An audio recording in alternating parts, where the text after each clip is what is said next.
নমস্কাৰ বন্ধুসকল, আপোনালোকক পুনৰবাৰ স্বাগতম জনাইছোঁ মোৰ ইউটিউব চেনেল গল্ডেন অসম ব্লগলৈ। আৰু আজি আপোনালোকক মই যিটো ভিডিঅ' বনাম সেইটো আপোনালোকৰ অনুৰোধ মৰ্মে মই বনাবলৈ লৈছোঁ। ভিডিঅ'টো আপোনালোকে বহুতে মোৰ আগৰ যিকেইটা ছাগলীক লৈ ভিডিঅ' মই দিছিলোঁ আপলোড, তাত আপোনালোকে সুধিছিলে যে কেনেকুৱা ধৰণৰ খাদ্য ছাগলীক আমি দিওঁ, কি খুৱাওঁ, সেই বিষয়ে অলপ ভালকৈ ক'বলৈ কৈছিলে। মই যিমানখিনি পাৰোঁ আজি এই ভিডিঅ'টোত সেইখিনি দেখুৱাবলৈ আপোনালোকক চেষ্টা কৰিম। ভিডিঅ'টো শেষলৈকে চাই থাকিব। মই ইমান অভিজ্ঞ নহয়, আমাৰ ফাৰ্ম কৰা প্ৰায় আজি 4 মাহ 5 মাহৰ ওচৰা-ওচৰিহে হৈছে। গতিকে যিখিনি আমি শিকিছোঁ বা যিখিনি জানিছোঁ সেইখিনি আপোনালোকৰ লগত শ্বেয়াৰ কৰিম। আপোনালোক যদি উপকৃত হ'লোঁ বুলি ভাবে তেতিয়াহ'লে এটা লাইক কৰিব আৰু চেনেলটো ছাবস্ক্ৰাইব কৰি ল'ব যদি আপোনালোকৰ সুবিধা হয় বুলি ভাবে। তেতিয়াহ'লে ব'লক ভিডিঅ'টোত মই আপোনালোকক দেখাওঁ গোটেইখিনি কি খায় কি নাখায় সকলোখিনি আপোনালোকক ক'বলৈ চেষ্টা কৰিম। পোনপ্ৰথমে আপোনালোকক মই এটা গছপাত দেখুৱাইছোঁ। ইয়াতে দেখিছে আমি গছপাতখিনি দম কৰি থৈছোঁ। অলপ ইয়াক লেৰেলিবলৈ দিয়া নিচিনা কৰোঁ আমি, ডাইৰেক্ট হেৰি কৰি নিদিওঁ, অলপ লেৰেলিবলৈ দিওঁ। এইটো গছপাত আপোনালোকে দেখিছেনে, এইটো হৈছে জৰি গছৰ পাত, এনেকৈ চুটি চুটিকৈ কাটি অনা হয় আৰু ছাগলীক এইটো দিয়া হয়। ছাগলীয়ে খাই খুব ভাল পায়। এইটো জৰি গছৰ যিটো পাত বহুতখিনি আনি থৈছোঁ, ডাঙৰ ডাঙৰ ঠালো কাটি থোৱা আছে। এইটো সকলো জৰি গছৰ পাতে হয়। এইখিনি আজি ষ্টক আছে। এইখিনি আমাৰ 18জনী ছাগলী আছে বৰ্তমান, মানে গোটেই পোৱালি ছোৱালী মতা মাইকী সকলো মিলাই। তাহাঁতৰ কাৰণে এনেকুৱা এক বস্তা যদি আপুনি চাপৰ বস্তাটোত ভৰাই লৈ আহে তেতিয়ালৈকে আৰামছে আপোনাৰ 1.5 দিনমান গুচি যায় যদি কণ্টিনিউ খাবলৈ দি থাকে। এইটো পাত বহুত খাই ভাল পায় ছাগলীয়ে, জৰি গছৰ এইটো পাত। তাৰপাছতে আপোনালোকে চাওক, এইজোপা গছ আপোনালোকে হয়তো বহুতে চিনি পায়, আৰু যিসকলে চিনি নাপায় মই কৈ দিছোঁ, এইটো হৈছে সৌৰা গছ, যিটো সৌৰা গছ বুলি কয়। ইয়াৰ পাতটো খহটা, আৰু যিহেতু ছাগলীয়ে খহটা পাতেই খাই বেছি ভাল পায়, আৰু এইটো খহটা অলপ পাতটো আপোনালোকে দেখিছে, মই ওচৰৰ পৰা দেখুৱাইছোঁ যিমানটো পাৰোঁ। এইটো হৈছে সৌৰা গছ। আপোনালোকে এইটো পুলিও ৰুব পাৰে খুব সহজে। ইয়াত কিছুমান গুটি লাগে, তাৰপৰা পুলি হয়, আৰু অলপ নৈ কাষৰীয়া অঞ্চল বা অলপ দ অঞ্চলত এইটো গছ বেছিকৈ হয়। এইটো ছাগলী বহুত প্ৰিয় খাদ্য, এইটো ছাগলীয়ে খাই বহুত ভাল পায়। আপোনালোকে এইটো গছো ৰুব পাৰে, সৌৰা গছ। এইটো এটা সৰু পুলি, আৰু আমাৰ ডাঙৰ এতিয়া বৰ্তমান ৰুই আছোঁ। এতিয়া বেলেগ হাবিৰ পৰা কাটি মেলি আনি খুৱাই আছোঁ, কিন্তু সদ্যহতে পুলি আৰু কেইটামান ৰুইছোঁ। তাৰপাছতে আপোনালোকে হয়তো এইটো পাত চিনি পাইছে কিহৰ, এইটো হৈছে কঁঠাল পাত। আপোনালোকে এইটো কঁঠাল লাগি আছে, আমাৰ এজোপা কঁঠাল দেখিছেনে। আৰু এই কঁঠাল পাতে ছাগলীৰ আটাইতকৈ প্ৰিয়। এইটো পাতো খহটা থাকে, কঁঠাল গছ। আপোনালোকে কঁঠাল গছৰ পাত ব্যৱহাৰ কৰিব পাৰে, কিন্তু কঁঠাল গছৰ মানে পাতটো সিমান ইউজ কৰিবলৈ অলপ দিগদাৰ হয়, কাৰণ গছজোপা বহুত ডাঙৰ গছ হ'ব লাগিব। কিন্তু সৌৰা গছ চৌৰা গছ আদি পটককৈ আপোনালোকৰ ডাঙৰ হৈ যায়, সেইটো আপোনালোকে ইউজ কৰিব পাৰে। বা জৰি গছজোপা আপোনালোকৰ যদি হাবিত আছে ওচৰে পাজৰে, তেতিয়া জৰি গছো আনি কাটি আপোনালোকে খুৱাব পাৰে, কাৰণ জৰি গছৰ পাতটো বহুত থাকে এজোপা গছত। আৰু এইবোৰ কঁঠাল পাত চবতকৈ ভাল পায় ছাগলীয়ে, মই যিমানটো গম পাইছোঁ কঁঠাল পাত খাই চবতকৈ বেছি ভাল পায়। আপোনালোকে হয়তো এইজোপা গছ চিনি পাইছে, এইজোপা একে খহটা প্ৰজাতিয়ে গছ, ইয়াৰ পাতটো খহটা। এইজোপা হৈছে ডিমৰু গছ। আপোনালোকে এইজোপা খুব সহজতে হয়, আপোনালোকে ৰুব পাৰে, পটককৈ হয় আৰু পটককৈ ডাঙৰ হৈ যায়। আমাৰ এইকেইজোপা হৈছে বৰ্তমান ডাঙৰ নাই বাৰু, কিন্তু কেইবাটাও পুলি হৈছে। এইটো তাৰপৰা এইডোখৰত এটা হৈছে, সেইকেইটা পুলি, কেইবাটাও ডিমৰু গছৰ পুলি হৈছে। এইটো ছাগলীয়ে খাই খুব ভাল পায়। আপোনালোকে এইটো পুলিও কাটি আনি দিব পাৰে পাতটো।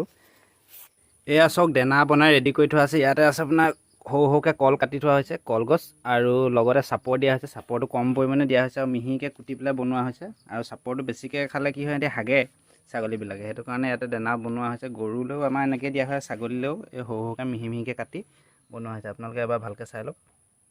বেছিকৈ যদি চাপৰটো দি দিয়ে কিন্তু ছাগলীৰ স্বাস্থ্যৰ কাৰণে বেয়া। এতিয়া চাপৰটো কম পৰিমাণে দি দানাটো বনোৱা হৈছে এনেকৈ। অকণমান দিয়া হ'ব, বৰ বেছিকৈ দিয়া নহয়, কম পৰিমাণে। বেছিকৈ গছপাত খাই ভাল পায় ছাগলীয়ে। এতিয়া বন্ধুসকল আপোনালোকক মই দেখুৱাই আছোঁ আমাৰ ঘৰত ঘাঁহৰ কি কালেকশ্যন আছে, ছাগলীৰ কাৰণে কি ঘাঁহ ৰুইছোঁ আমি নতুনকৈ।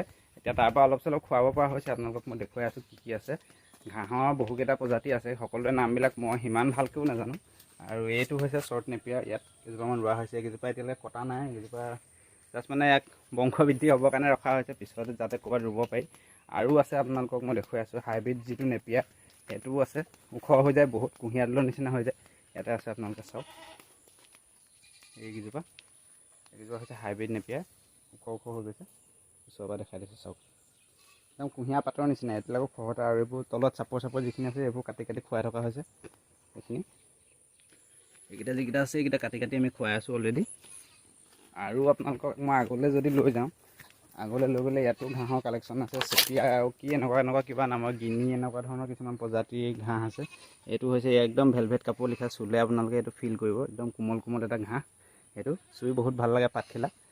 এইটো আছে, বৰ্তমান ইমান ডাঙৰকৈ হোৱা নাই, এখন বাৰী উলিয়াই থকা হৈছে, তাতে অকল ঘাঁহৰ কাৰণে চব ৰোৱা হ'ব। বৰ্তমান সঁচটো আপোনালোকক দেখুৱাই আছোঁ মই, এইবিলাক আছে। বহুত ঘাঁহ এতিয়া ৰোৱা হৈ গ'ল। এইবোৰ বাৰু কুঁহিয়াৰ, সেইকেইডাল ঘাঁহ নহয়, কুঁহিয়াৰে হয়। সেইফালে আছে। তাৰপিছত যদি মই ছাগলী ফাৰ্মখনৰ ফালে সোমাই যাওঁ, তাতো আপোনালোকক মই দেখুৱাই আছোঁ ঘাঁহৰ কি কালেকশ্যন আছে। সেইফালে সোমাই গ'লোঁ, অলৰেডি গৈ আপোনালোকৰ অনলাইনৰ পৰা কিছুমান অনা হৈছিলে। ইয়াতে কিছুমান হাইব্ৰিড নেপিয়াৰ ৰুই থোৱা হৈছে। হাইব্ৰিড নেপিয়াৰো আছে, শ্বৰ্ট নেপিয়াৰো আছে। এইখিনি আমি কাটি কাটি খুৱাই আছোঁ। আৰু এইফালে আছে কেইজোপামান একদম হাইব্ৰিড, পূৰা ওখ হৈ গ'ল। এইকেইজোপা বহুত ওখ হৈ গ'ল, মোতকৈ ওখ হৈ গ'ল। এইকেইজোপা আপোনাৰ কাটি পেলানি যেতিয়া পথালি কৰি ৰুই দিয়া হ'ব, তেতিয়াৰ পৰা বহুত পোখা মাৰে। তাৰপিছতে আপোনালোকক দেখুৱাই আছোঁ। এইটো চাইডে এইকেইজোপাও আছে। এইকেইজোপা কি আছিলে? Hybrid napier. এইকেইজোপা হাইব্ৰিড নেপিয়াৰ। এইকেইজোপা অনলাইনৰ পৰা অনা। এইফালে গুটি ক'ত লাগিছে? অঁ, ইয়াত গুটি লাগিছে। এইজোপা গুটিৰ পৰা হয়, অনলাইনৰ পৰা গুটি আনিছিলোঁ। আপোনালোকে এনেকৈ চাব পাৰে, দেখিছেনে? এইজোপা কিছুমান গুটি আছে, এইবিলাকৰ পৰা গুটি হয়। আপোনালোকে এইবিলাক ইউজ কৰিব পাৰে। এইটো আনিলোঁ, এইটো চাওক। ইয়াতে কিছুমান আপোনাৰ জাৰু গছৰ নিচিনা হয়। ইয়াৰ পৰা গুটিটো আপোনালোকে অনলাইনো অৰ্ডাৰ কৰিব পাৰে, কিন্তু বহুত কম প্ৰডাকশ্যন হয় অনলাইনৰ পৰা যদি আনে। মানে আমাৰ জাষ্ট সঁচটোহে ওলালে বুলি ক'ব পাৰি। ইমান বেছি আপোনালোকে নাপাব। যদি ওচৰতে ক'ৰবাত পায় তেতিয়া বেছি ভাল হয়।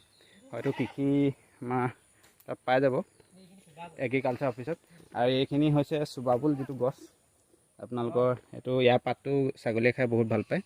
এইটো গছ মই ভালকৈ আপোনালোকক বেক কেমেৰা কৰি দেখুৱাই আছোঁ।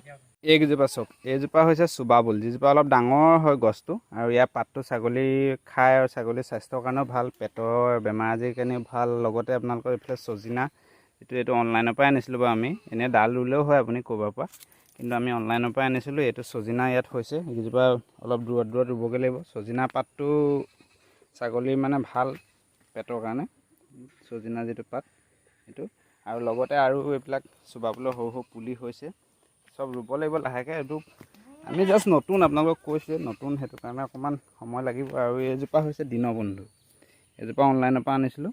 এইজোপাও ছাগলীয়ে খায়। এইটো ঘাঁহটো কিবা লেলেং বোৱা লিখীয়া, কিন্তু এইজোপা ছাগলীয়ে খায়, দীনবন্ধু। ইয়াৰো প্ৰথমতে সঁচটোহে হ'ল। মুঠতে ঘাঁহ বহুত প্ৰজাতিৰ ঘাঁহ আছে ছাগলীয়ে খোৱা। আৰু এটা কথা, ছাগলী আপোনাৰ বেছি গোবৰো নিদিব। ঘাঁহ ৰুলে বেছি গোবৰৰ গোন্ধ পালে ছাগলীয়ে খাবলৈ অকণমান দিগদাৰ পায়। ঘাঁহটো বেছি যদি ছাগলী গোবৰ দিয়ে বা গৰু গোবৰ যিয়ে নিদিয়ক, আপোনালোকে অকণমান প্ৰব্লেম হ'ব পাৰে আপোনালোকৰ। আৰু অনলাইনৰ পৰা আপোনালোকে আনি চাব পাৰে, কিন্তু বহুত কম সংখ্যকহে মানে ওলাইছে। যিমানটো গুটি অনা আছিলে বহুত, জাষ্ট মানে পইচাটো আৰু মূলধনটো ওলোৱা লিখিয়া হ'ল, এনেকুৱা ধৰণে বুলিয়ে ধৰি লওক। এয়া চাওক, তাহাঁতৰ কাৰণে দানা অলৰেডি ৰেডি কৰি দিয়া হৈছে। ইয়াত ধুনীয়াকৈ 3 ভাগ হৈছে, আৰু দিব। আপোনালোকক দেখুৱাই আছোঁ ভিডিঅ'টোত। এয়া চাওক, দানা পূৰা খাইছে। যিকেইটা আমাৰ পোৱালি আছে, পোৱালিকেইটাই খাই বৰ ভাল পাইছে। এয়া দানা পূৰা খাইছে, দেখিছেনে? কম পৰিমাণে খায়, আৰু চাপৰটো কমকৈ দিব আপোনালোকে দানা বনালেও। কলটো মিহিকৈ কুটি দিব। সিহঁতি খাইছে। এইজনীও দেখুৱাই দিছোঁ, এইও খায়। ঢেৰ নাখায় কিন্তু, কম কম। গোটেইকেইজনী খাইছে। এয়া মোৰ ফালে চাই দিছে। আমাৰ অকণমানি যিকেইটা পোৱালি আছে, আপোনালোকে আগৰ ভিডিঅ'ত দেখিছিলে, সিহঁতিও দানা খোৱা ষ্টাৰ্ট কৰিছে, সৰু সৰু পোৱালিকেইটাই। এয়া সিহঁতি ৰৈ আছে, এতিয়ালৈকে দানা নাই পোৱা। সিহঁতি পাব আৰু। আশা ৰাখিছোঁ আপোনালোকে ভিডিঅ'টো চাই ভাল পালে আৰু উপকৃত হ'ল বুলি ভাবিছোঁ। যিমানটো পাৰোঁ মই আপোনালোকক সকলোখিনি দেখুৱালোঁ। দানা দিয়াৰ পৰা আদি কৰি ঘাঁহ যিখিনি আমাৰ ওচৰত আছে সকলোখিনি দেখালোঁ। আৰু আমি ছাগলী মেলি নিদিওঁ, ছাগলী বান্ধিয়ে থওঁ গোটেই 12 মাহ বন্ধাই। আৰু 12 মাহ হোৱা নাই বাৰু, এতিয়া 3-4 মাহ হৈছে। কিন্তু ওচৰতে বাৰী এখন ঠিক কৰিছোঁ, তাতে ছাগলীখিনি ৰাতিপুৱা লৈ যাম, তেনেকুৱা ধৰণৰ ব্যৱস্থা কৰিম বুলি ভাবিছোঁ। আৰু ছাগলী মেলি দিলে অলপ অসুবিধা হয়, আনেও অনিষ্ট কৰে এতিয়া খেতিপথাৰ ছিজনত। আৰু সেইকাৰণে আমি মেলি নিদিওঁ, ঘৰতে ৰাখোঁ আৰু গঁৰালত ভৰাই দিওঁ। আৰু তাতে তাহাঁতি চৰি থাকে সেইডোখৰ জেগাতে। আৰু দানা, গছপাত চছপাত সকলোখিনি দি থকা হয়। যদি ভিডিঅ'টো চাই ভাল পালে তেতিয়াহ'লে এটা লাইক কৰিব আৰু চেনেলটো ছাবস্ক্ৰাইব কৰি ল'ব। যদি আগন্তুক কিবা মই ভাল আপোনালোকৰ লগত শ্বেয়াৰ কৰিব পাৰোঁ, শ্বেয়াৰ কৰিম। ছাগলী সম্বন্ধীয় হওক বা মাছৰ ফিচাৰী যি ভিডিঅ' দিছোঁ, সেইবিলাকো যি পাৰোঁ মুঠতে আপোনালোকক দি যাবলৈ চেষ্টা কৰিম। আজিলৈ ইমানে। সকলোকে বাই বাই, জয় অসম।